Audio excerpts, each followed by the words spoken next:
ลงสุดท้ายกันแล้วกันเด้อพี่เชฟมอบให้ไม่ห่างเนาะเอาใจไม่ห่างหน่อยนึง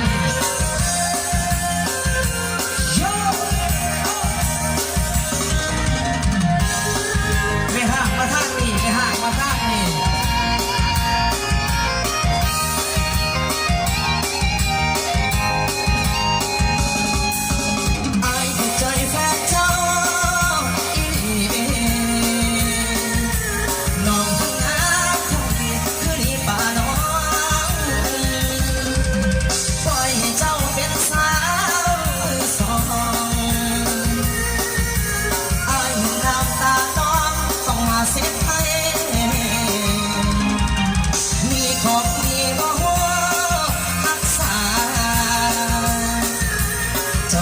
ถึงเพื่อตา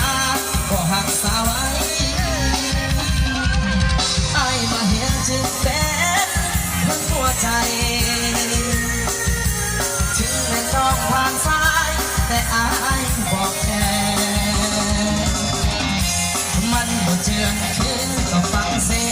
มันบ่เพียคือดังพันแท้ไอ้สิเอาเสียให้กินเรื่อง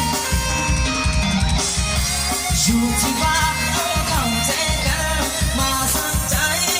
ความฝันให้มันห่างมีต่อไปนี้มีใครและเจ้าเรื่องแฟนเก่าอย่าเอาใส่ใจอายขอบอกเป็นคำสุดท้าย